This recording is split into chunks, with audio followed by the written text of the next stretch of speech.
నమస్కారం ETV news కు స్వాగతం ఈనాటి ముఖ్యాంశాలు ఉత్తరప్రదేశ్ కాన్పూర్ సమీపంలో ఘోర రైలు ప్రమాదం 116కు చేరిన మృతుల సంఖ్య మరో 200 మందికి పైనే క్షతగాత్రులు నిద్రలోనే తెల్లారిన ప్రయాణికుల బతుకులు కన్నీరు మున్నీరై రోదిస్తున్న బాధితుల బంధువులు రాష్ట్రపతి ప్రధాని ప్రగాఢ సంతాపం పట్టాల్లో పగుళ్లే ప్రమాదానికి కారణమనే అనుమానాలు సమీప మార్గమంతా వీడియో తీసిన రైల్వే సమగ్ర దర్యాప్తునకు ఆదేశాలు బినామీ ఖాతాల్లో సొమ్ము వేసే వారికి కేంద్రం గట్టి హెచ్చరిక 7 ఏళ్ల వరకు జైలు శిక్ష తప్పదని స్పష్టీకరణ అవకాశమిచ్చే వారిపైన చర్యలు పెద్ద నోట్ల రద్దుపై విమర్శలకు ప్రధాని ధీటైన జవాబు అక్రమార్కుల జీవితాలే ముగిసిపోయాయని ఆగ్రా పరివర్తన్ ర్యాలీలో స్పష్టీకరణ గోవాలో ప్రారంభమైన అంతర్జాతీయ చలనచిత్రోత్సవం ఎస్పీ బాలసుబ్రహ్మణ్యంకు శతవసంత మూర్తిమత్వ పురస్కారం ప్రదానం మరో ఘనత సొంతం చేసుకున్న PV Sindhu China open super series title కైవసం కెరీర్లోనే తొలి సూపర్ సిరీస్ గెలిచిన హైదరాబాదీ విశాఖ టెస్టులో విజయం దిశగా భారత్ గెలిచేందుకు 8 వికెట్ల దూరంలో కోహ్లీ సేన డ్రా చేసుకోవడానికి ఇంగ్లాండ్ ఆపసోపాలు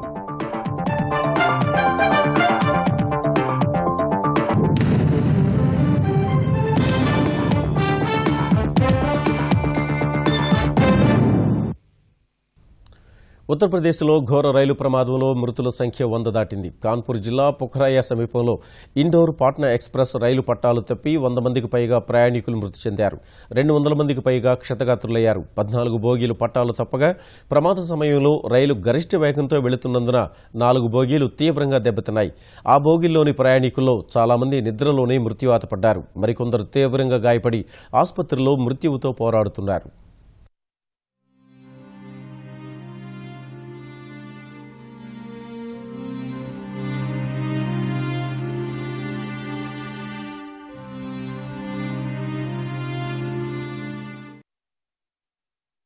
భారతీయ రైల్వేల చరిత్రలోనే మరో విషాదకర ఘట్టం ఉత్తరప్రదేశ్లో చోటు చేసుకుంది కాన్పూర్ గ్రామీణ జిల్లా పుఖరాయ వద్ద ఇండోర్ పాట్నా ఎక్స్ప్రెస్ కు చెందిన 14 బోగీలు పట్టాలు తప్పి ఘోర ప్రమాదం చోటు చేసుకుంది తెల్లవారుజామున 3 గంటల సమయంలో ప్రయాణికులంతా నిద్రిస్తున్న వేళ రైలు ఒక్కసారిగా భారీ కుదుపునకు గురైంది S1, S2, S3, S4 బోగీలు బాగా ధ్వంసమయ్యాయి S1, S2 బోగీలు ఒకదానికొకటి అతుక్కుపోగా ఆ బోగీల్లో ప్రాణనష్టం అధికంగా సంభవించింది S3, S4 బోగీలు బాగా దెబ్బతిన్నాయి థర్డ్ ఏసీ బోగీ బిఈ కూడా ధ్వంసమైంది ఈ 5 బోగీల్లో భారీ ప్రాణనష్టం సంభవించింది ఆదమరిచి నిద్రిస్తున్న ప్రయాణికుల్లో చాలా మంది ఏం జరిగిందో తెలుసుకునేలోపే వారి ప్రాణాలు అనంత వాయువుల్లో కలిసిపోయాయి అత్యధిక సంఖ్యలో ప్రయాణికులు గాయపడ్డారు వారిలో చాలా మంది పరిస్థితి విషమంగా ఉంది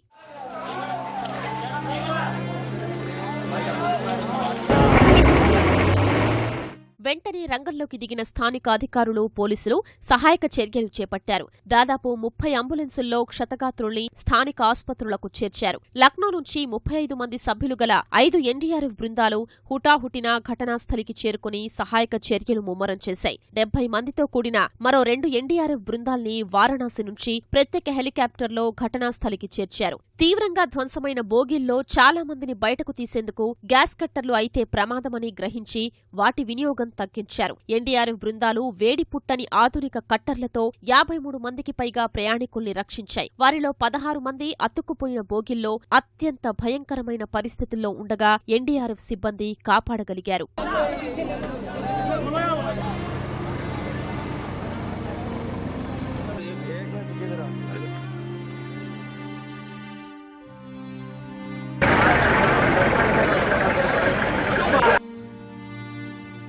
పట్టాలు తప్పిన బోగీల్ని తొలగించేందుకు భారీ క్రేన్లు తెప్పించి సహాయక చర్యలు చేపట్టారు సహాయక చర్యల కోసం ప్రత్యేక రైలును ఆధునిక సామాగ్రితో ఘటనాస్థలికి పంపించారు ఆర్మీ వైద్యుల బృందాన్ని సైతం రంగంలోకి దించారు రైల్వే శాఖ సహాయ మంత్రి మనోజ్ సిన్హా 4 రైల్వే ఉన్నతాధికారులతో పాటు ఘటనాస్థలికి చేరుకుని సహాయక చర్యల్ని పర్యవేక్షించారు రైల్వే మంత్రి సురేష్ ప్రభు సైతం ఘటనాస్థలికి చేరుకుని పరిస్థితిని పరిశీలించారు తూర్పు కేంద్ర రైల్వే పరిధిలోని మొఘల్ సరాయ్ పట్నా హాజీపూర్లలో అధికారులు హెల్ప్ లైన్ నెంబర్లు ఏర్పాటు చేశారు. ప్రమాదం కారణంగా ఆ మార్గంలో వెళ్లే పలు రైళ్లను రద్దు చేశారు. మరికొన్నింటిని దారి మళ్లించారు. పట్టాలపైన ఉన్న బోగీల్ని తొలగించి ఆ మార్గంలో రైళ్ల రాకపోకల్ని పునరుద్ధరించే ప్రయత్నం చేస్తున్నారు.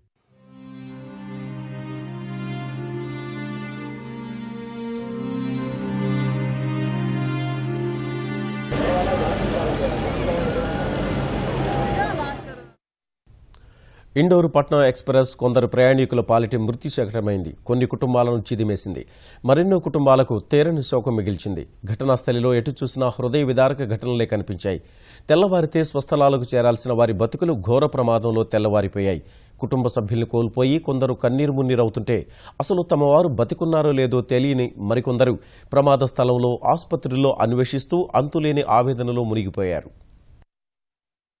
కన్న కొడుకు కనిపించక కొందరు, సోదరుడు కనిపించక ఇంకొందరు, తండ్రి ఆచూకీ తెలియక మరికొందరు. ఇలా ఇండోర్ పాట్నా రైలు ప్రమాద స్థలంలో ఎందరో అభాగ్యులు వెతుకుతూ కనిపించడం అందరినీ కలచివేసింది. గంటల్లో గమ్యస్థానాలకు చేరుతామనే ధీమాతో ఆదమరిచి నిద్రపోతున్న ప్రయాణికుల్ని కబళించిన మృత్యువు వారి కుటుంబాల్లో తీరని వేదనను మిగిల్చింది. డిసెంబర్ 1న పెళ్లి జరగాల్సిన ఒక యువతికి ప్రమాదంలో చేయి విరిగిపోగా ఆమె తండ్రి కనిపించక అంతటా అన్వేషిస్తోంది. అలాగే అరుణ్ శర్మ అనే వ్యాపారి తన కొడుకు ఆచూకీ కోసం కన్నీరు దిగమింగుకుని వెతుకుతూ కనిపించారు. ఇలా చాలా మంది ప్రయాణికులు తమ వారి ఆచూకీపై తీవ్ర ఆందోళన వ్యక్తం చేశారు. हम लोग लखनऊ में उतरने वाले थे। मैं सोचा था लखनऊ में हम लोग उतर जाएंगे, फिर अपना क्या अयोध्या होके फिर बहराइच चले जाएंगे। और हम आ रहे थे वहाँ से, हम 8 में थे और मेरे मम्मी पापा जो वो 5 में थे, तो उनके पास आ रहे थे। और रास्ते में इतने अचानक झटका हुआ, हम लोग बहुत डर गए थे और बहुत ज़्यादा ही घबराहट हो गई हम लोगों को। हम लोग सोचा क्या हुआ इस। हम लोग बहराइच से द्वारिका गए थे, द्वारिका से फिर सोमनाथ गए थे और सोमनाथ से फिर उज्जैन आए थे। अब हम लोगों को बनारस और अयोध्या जाना था। हम लोगों का 45 लोगों का ग्रुप था, उसमें से 5 लोग नहीं मिल रहे हैं। हम लोग गए थे वहाँ द्वारकापुरी से आए उज्जैन, महाकालेश्वर का दर्शन किया। उसके बाद हम लोग जा रहे थे बनारस, रास्ते में एक एक्सीडेंट हो गया। हम 5 नंबर में थे, तो उसमें तो हमारे ख्याल से कुछ नहीं, चोट लगी है थोड़ा बहुत, ज़्यादा नहीं। लेकिन हमारे जो साथी थे 1 नंबर में थे और 2 नंबर में थे। अरे महाकाल स्वामी जो है बचाई ली, नहीं तो सब लोग को लाई जीती, कोई बचता रहा। తెల్లవారుజామున రైలు ఒక్కసారిగా కుదుపునకు గురైందని, తరువాత చూస్తే అంతా చీకటే కనిపించిందని ప్రమాదం నుంచి బయటపడిన కొందరు తెలిపారు. बाहर निकलने का कोई चांस नहीं था जब हादसा हो गया। ऐसा घटना हम लोग कभी लाइफ में देखे नहीं थे और साक्षात ये घटना देख करके किंग कर्तव्य विमूढ़ हो गए। डरे हुए तो थे ही, लेकिन अब आप लोगों को देख करके सहारा मिला है। తమ వారి సమాచారం తెలియని ప్రయాణికుల బంధువులు రైల్వే స్టేషన్లో, ఆసుపత్రుల్లో వాకబు చేశారు. కొందరు తమ ఆప్తులు ఇక లేరని తెలిసి కన్నీరు మున్నీరయ్యారు.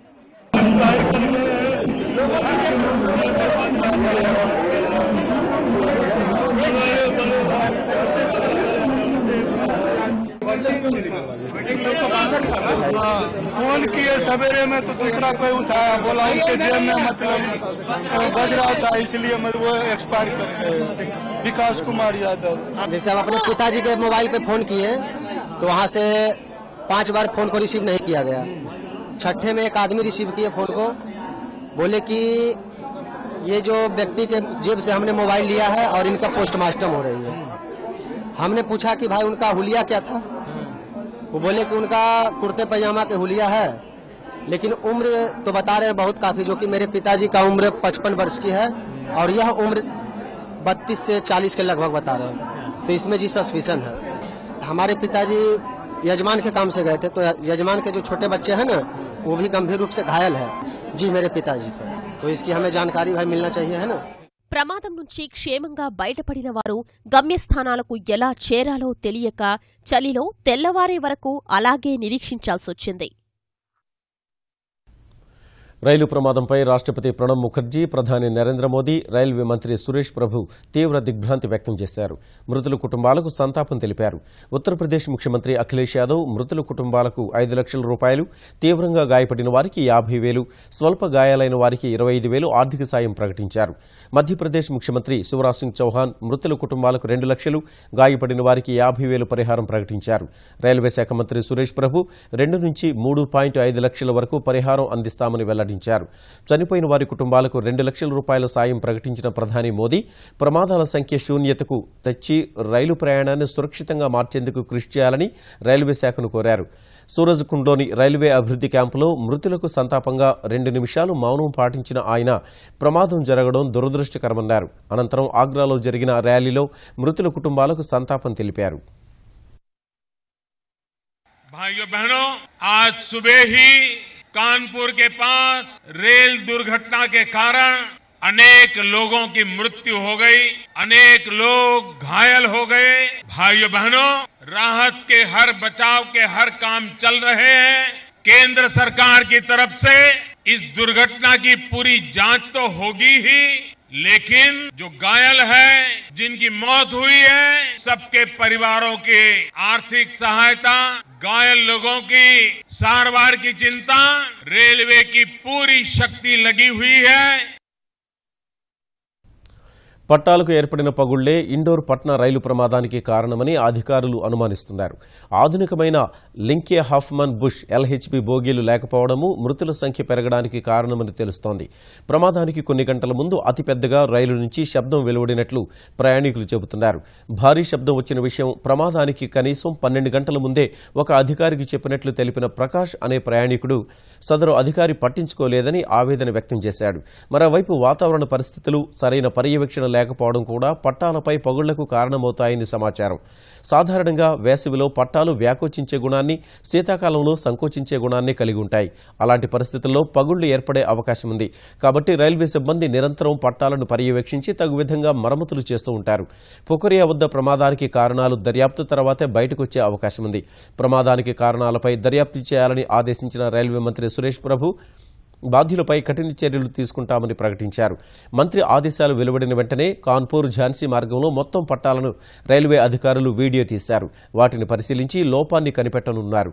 మరోవైపు ప్రమాద కారణాలు ఎవరికైనా తెలిస్తే రైల్వే సేఫ్టీ కమిషనర్కు తెలపాలని రైల్వే శాఖ కోరింది. నల్లధనం దాచుకున్న వారే పెద్ద నోట్ల రద్దుపై ప్రభుత్వాన్ని తప్పుపడుతున్నారని ప్రధాని నరేంద్ర మోదీ ధ్వజమెత్తారు.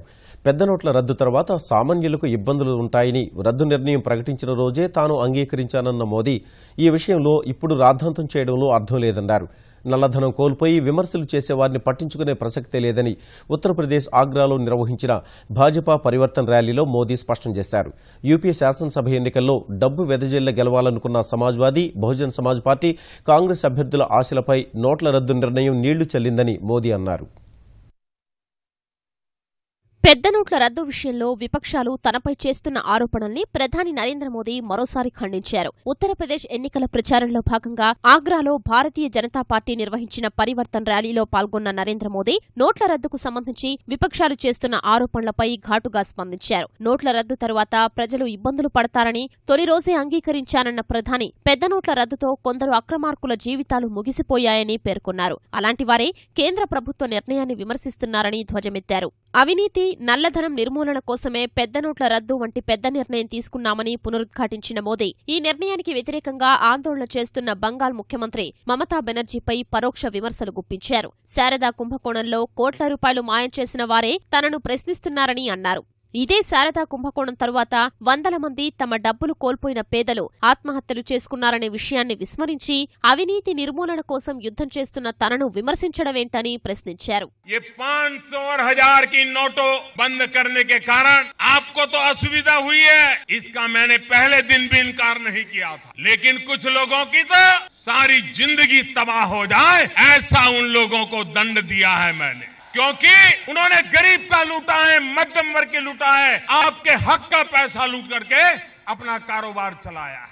इसलिए भाइयों बहनों, ये लड़ाई मैंने छेड़ी है और मैं जानता हूं कैसे कैसे लोग मेरे खिलाफ आवाज उठा रहे हैं। क्या देश नहीं जानता है चीट फंड में कारोबार में किसके रुपये लगे थे? लाखों करोड़ों गरीबों ने चीट फंड में पैसा जमा कराया और राजनेताओं के आशीर्वाद से करोड़ों करोड़ों रुपयों के चीट फंड के पैसे गायब हो गए और चीट फंड के कारण सैकड़ों परिवार के मुखियाओं को आत्महत्या करने की नौबत आ गई थी। जरा इतिहास गवाह करके देख लो। वो आज मुझे सवाल पूछ रहे हैं। అంతకుముందు ఆగ్రాలో ప్రధానమంత్రి ఆవాస్ యోజనను ప్రారంభించిన మోదీ 2022 నాటికి దేశంలోని ప్రతి ఒక్కరికి ఇల్లు, ఇంటింటికి వంట గ్యాస్ అందజేస్తామని తెలిపారు. కేంద్రం 500, 1000 రూపాయల నోట్లను రద్దు చేసిన తర్వాత బినామీల పేరుతో నల్లధనాన్ని బ్యాంకుల్లో డిపాజిట్ చేసేవారిపై కఠిన చర్యలకు ఆదాయ పన్ను శాఖ సిద్దమైంది.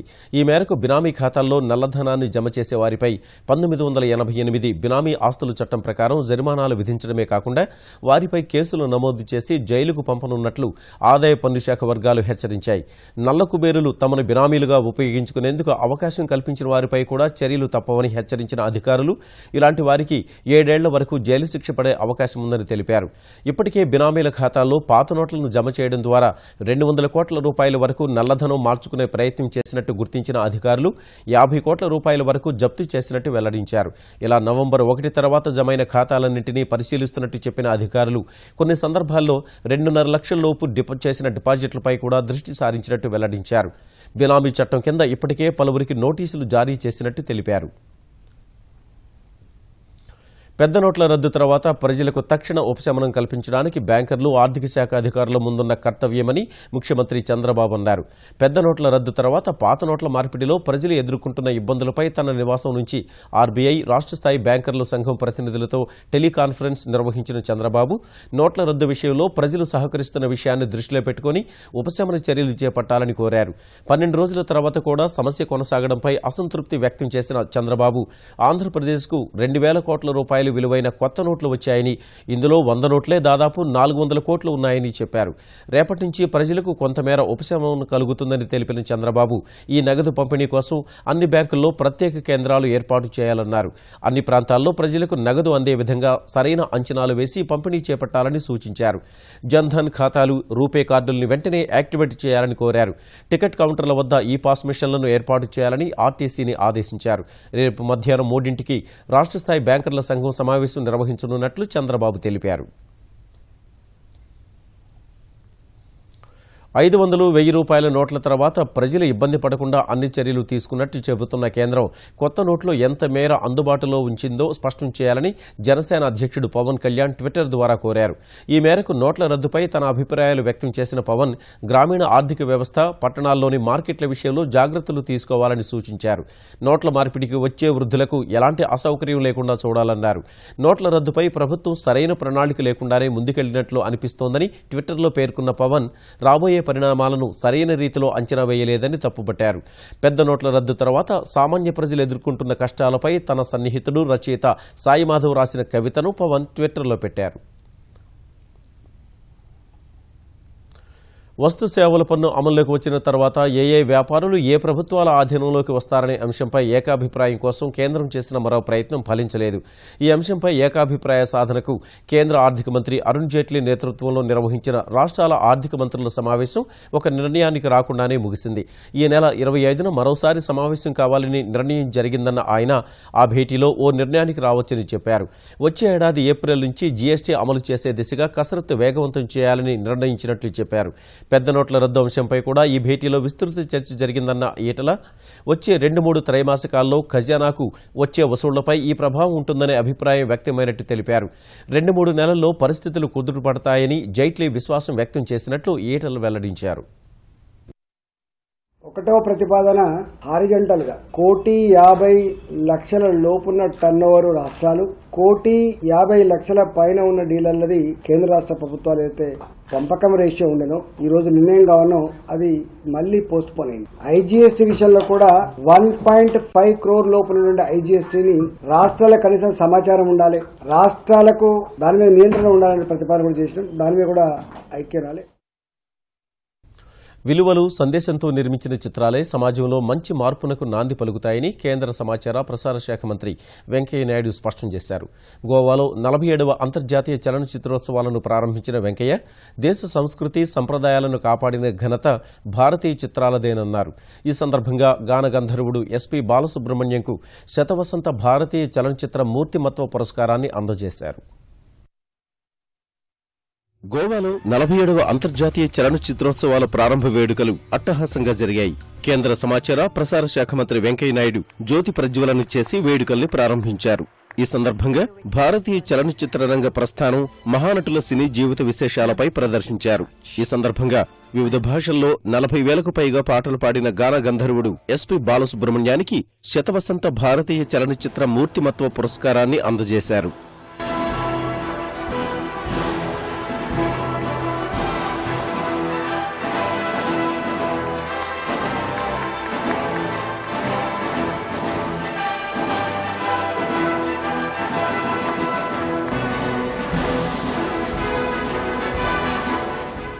సుదీర్ఘ సినీ రంగ ప్రస్థానంలో తనకు అడుగడుగునా సహకరించిన వారందరికీ ఈ సందర్భంగా ఎస్పీ బాలసుబ్రహ్మణ్యం కృతజ్ఞతలు తెలిపారు. I don't know how 50 years has passed, still singing, I'm still working. That is more important.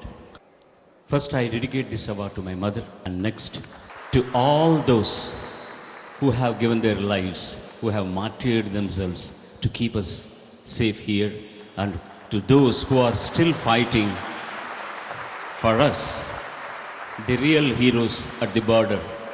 This award is, sirs and ladies, to you.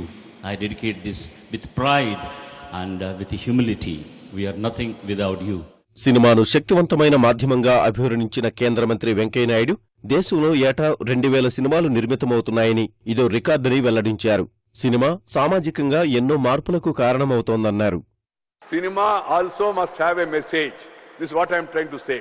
What is happening in the recent past, obscenity, vulgarity, violence, double meanings, they are also hurting the society socially. We have to think about it seriously. The time has come for all of us. Why not we go back to values? There are a number of films where there is no violence, no vulgarity. Ran for days and years together. The great film Lavakusha went for 365 days or more than that when I was a student.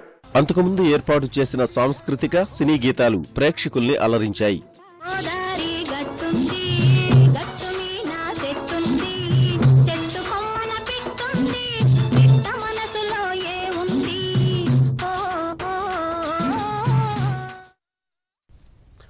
Rio ఒలింపిక్స్లో రజత పతకం సాధించి విశ్వ క్రీడల్లో రజతం గెలిచిన తొలి భారత మహిళా క్రీడాకారిణిగా చరిత్ర సృష్టించిన బ్యాడ్మింటన్ క్రీడాకారిణి పీవీ సింధు తన కీర్తి కిరీటంలో మరో ఘనతను చేర్చుకుంది. ఎన్నాళ్ల నుంచో ఊరిస్తున్న సూపర్ సిరీస్ టైటిల్ను మొట్టమొదటిసారి కైవసం చేసుకుంది. చైనా ఓపెన్ సూపర్ సిరీస్ను గెలుచుకున్న సింధు ఈ అరుదైన ఘనతను సాధించింది. తుదిపోరులో చైనా క్రీడాకారిణి సన్యూపై గెలుపొందిన సింధు ఈ ఘనత సాధించిన రెండో భారత క్రీడాకారిణిగా రికార్డు సృష్టించింది. ఈ మ్యాచ్ తొలి గేమ్లో 21-11 తేడాతో అలవోకగా నెగ్గిన సింధుకు రెండో గేమ్లో ప్రత్యర్థి సన్యూ నుంచి గట్టిపోటీ ఎదురైంది. చివరకు 17-21 తేడాతో రెండో గేమ్ కోల్పోయిన సింధు నిర్ణయాత్మక మూడో గేమ్లో తిరిగి పుంజుకుంది. ఈ గేమ్ను 21-10 తేడాతో గెలుచుకుని తన కెరీర్లో మొట్టమొదటి సూపర్ సిరీస్ టైటిల్ గెలుచుకుంది. ఈ ఘనత సాధించినందుకు ప్రధాని నరేంద్ర మోదీ, తెలుగు రాష్ట్రాల ముఖ్యమంత్రులు చంద్రబాబు నాయుడు, కె చంద్రశేఖరరావులు సింధును అభినందించారు. ఇదే ఊపుతో కెరీర్లో మరిన్ని అద్భుతమైన విజయాలు అందుకోవాలని ఆకాంక్షించారు.